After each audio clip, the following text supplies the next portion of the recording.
आती है ना, तो द्वितीय विभक्ति में यानी द्विवचन के लिए ला जाती है और का प्रयोग हो जाता है। जबकि यहाँ पर आता है ना, यहाँ पर मूर्धन्य स और दंते स, सॉरी तलाब्य स और दंते स, तलाब्य स और दंते स का सस कर जाती है, तब असह का प्रयोग आ जाते है। किसका?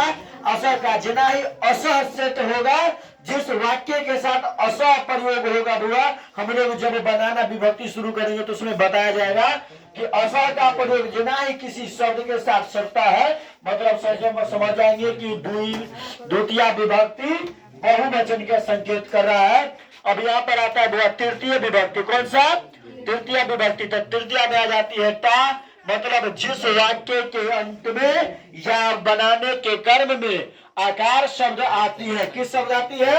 आकार की शब्द आती है, मतलब बुझ जाएंगे तृतीय विभक्ति का प्रथम पुरुष है। और इसमें भयाम जिस वाक्य के साथ, यहां पर ध्यान देने योग्य वाली बात है, जिस वाक्य के साथ यदि भ्याम का प्रयोग या भ्याम का प्रयोग हो जाए तो बुझ जाएंगे कि ये द्विवचन का काम कर रहा है। जिसके साथ भी है लेकिन द्विवचन का है। और भ्याम का प्रयोग हुआ तृतीय विभक्ति, चतुर्थ विभक्ति और पंचम विभक्ति तीनों के साथ प्रयोग होगा। भयाम का प्रयोग द्विवचन में, भयाम का प्रयोग द्विवचन में केकरा साथ होगा? तृतीय विभक्ति, चतुर्थ विभक्ति और पंचम विभक्ति के साथ क्रिया होगा, है ना। जबकि यहाँ पर मान लीजिए कि बहुवचन में जब आता था भीषा हो जाता है, माने भीषा, मतलब भी माने जिस वाक्य के लास्ट में भी का आकर विसर्ग व्यक्ति है, मतलब उसका आ जाएगा बहुवचन में आ जाएगा तृतीय का, और चतुर्थ क्या आ जाएगा? भ्यास। क्या बनेगा? भ्यास या भ्यामश बनेगा लास्ट में, तो वो हो जाएगा किसका? चतुर्थ का विभक्ति। और पंचम के लिए आ जाएगा भ्यास, यानी सेम, यानी जो तीन को का जो हमने बताए तृतीय, चतुर्थ और पंचम, यानी उसका द्विवचन और बहुवचन बिल्कुल मिलता जुलता आता है। सिर्फ आकार और मात्रा की क्या होती है? चेंजिंग होती है ना। जबकि उसका जो है प यानी चतुर्थ का हो जाएगा डे। डे से डे या तो किसी वाक्य के अंत में या बनाने के कर्म में या डे रहे या डे के बदला में ए रहे, डे रहे या डे के बदला में ए हो सकता है। जिना ही डे और ए की पहचान हमको यदि कराता है तो बुझ जाएंगे कि मान लीजिए कि ये चतुर्थ विभक्ति का कौन? प्रथम विभक्ति एक वचन का चतुर्थ विभक्ति है। और यहाँ पे पंचम विभक्ति में आ जाएगा डशी आ जाएगा, जिसमें अह और आत दोनों जुटेगा। अह और आत दोनों जुड़ती है। और सातवीं विभक्ति में डी के बदला ई आ जाती है। डी के साथ हम बोलने की क्रम में आते हैं तो डी में कौन आ रही है? ई। तो ई आ गया यहाँ पर, और इसमें औस आ गया तो औस में तो औस का लास्ट में विसर्ग पड़ेगा। तो यहाँ पर यानी ये हो जाती है हम लोग को विभक्ति की पहचानने वाली मात्राएं। ये विभक्ति को पहचानने वाली क्या है? मात्राएं है। जबकि हमने वो तुम लोग को एक चीज और बात बता दे कि एक उदाहरण हमने बनाए हैं जो राम शब्द के साथ, आप किसी भी शब्द के साथ बना सकते हैं। राम, श्याम, गीता, मीता, सीता, लीता, हिता, मीता, गीता, जीता, जो भी है उसके साथ बनाइए, हमको उससे कोई मतलब नहीं है। लेकिन मात्रा तो वही बैठेगा जो एक बार फॉर्मूला कहेगा, वही बैठेगा। ठीक है, एनी प्रॉब्लम नहीं। अब यहाँ पर ध्यान दीजिए, हमने बताया कि बुआ कि उदाहरण में हम एक चलेंगे संबोधन। तो संबोधन किसे कहते हैं? तो संबोधन बुआ हम उस तो संबोधन की बात आती है तो संबोधन हम उससे कहते हैं जब किसी व्यक्ति को हमने प्रतिष्ठित के साथ उसको क्रिया करने का संबोधित करते हैं ना। जैसे तुम लोग एक और कार्य प्रोग्राम कभी सुना होगा कि किसी भी व्यक्ति माने सभा लगा और सभा में क्या कहता है, सभा को चलाने वाला एक व्यक्ति होती है जिसको सभापति कहते हैं। तब इस बीच में क्या कहता है, एक व्यक्ति खड़ा होकर के कि आज की जो कार्यक्रम है, आज की जो सभा है, इस सभा को सुचारू रूप से चलाने के लिए एक सभापति की जरूरत होती है। तो आज की सभा का जो है हमने राम को बनाए हैं। किसको बनाए हैं? राम को बनाए हैं। तो सभी आदमी का सहमति हुआ जो चलिए ठीक है, राम को बनाया, बहुत अच्छा बात है। उसमें से किसी व्यक्ति ने खड़ा होकर कह दिया कि मैंने इनका संबोधन करते हैं, मैं भी इनकी सहमति हूं, मैं भी इनकी सपोर्ट करता हूं कि आज के सभापति मालिक यही रहेंगे। सेम उसी प्रकार से संबोधन होता है कि जब सारा विभक्ति क्रिया कर लेता है तो लास्ट में संबोधन करता है कि हम भी इसी के साथ इनको सपोर्ट करते हैं, है ना। लेकिन एक विभक्ति के ही रूप में आ जाती है कौन? संबोधन।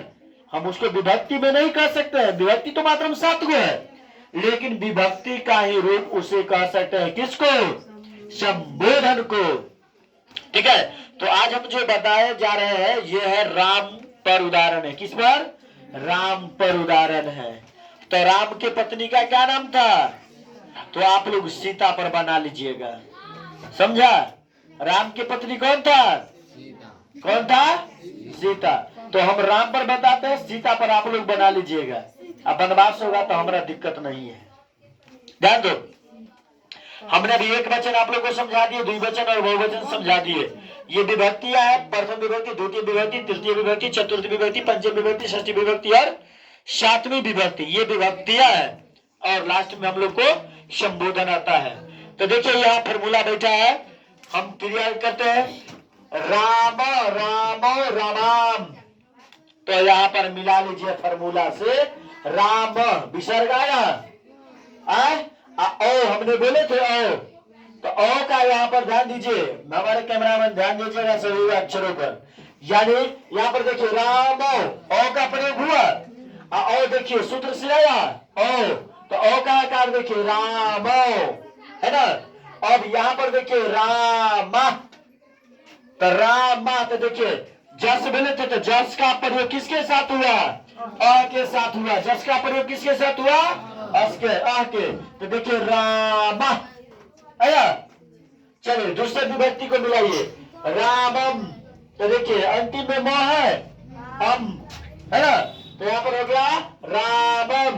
फिर यहाँ पर देखिए हम और के साथ और का प्रयोग किए थे, तो यहाँ पर देखिए रामो हो गया। फिर अब यहाँ पर देखिए हमें बताया थे कि तलाब्य और दंते के बीच जो किया होने के बाद तो यहाँ पर हो गया अस प्रयोग हुआ था, तो अस के बना क्या रहा? रामान, यानी न का प्रयोग बना ना, तो हो जाएगा रामान।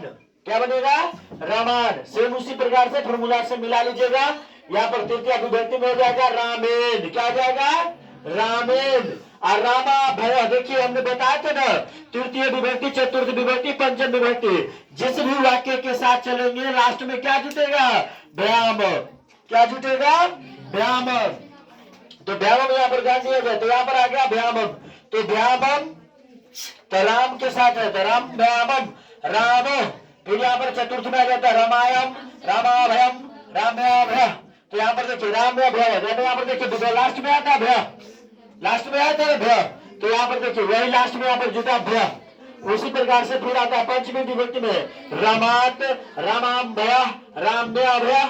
उसके बाद षष्ठी में आ जाता है रामास्य, रामाय भय। उसके बाद रामायणम, है ना। सातवीं विभक्ति में आ जाएगा राम, यानी सब कुछ फॉर्मूला से है, रामेयो, रामेशु। और संबोधन में आ जाएगा चेंजिंग, हमने बताए थे कि सभी को चेंज करेगा। ठीक है, तो संबोधन में आ जाएगा लास्ट में हे राम, प्रथम विभक्ति। प्रथम विभक्ति में क्या आ जाएगा? हे राम। और उसके बाद द्वितीय विभक्ति में आ जाएगा, माने द्विवचन में आ जाएगा संबोधन के द्विवचन में आ जाएगा हे रामो, हे रामो। और अंतिम में फिर आ जाएगा हे रमाम। क्या आ जाएगा? हे रमाम। तो बच्चे आप सभी आदमी हमें इसको सीता पर बनाकर बताइए। राम पर तो हम बना दिए, सीता पे आप बना करके बताइए। जिन भी बच्चे को यदि प्रॉब्लम हुआ है वो हमें कमेंट आसानी से कर सकते हैं। कोशिश करेंगे कि आपकी कमेंट का जवाब हम बहुत जल्द दे दें। Thank you.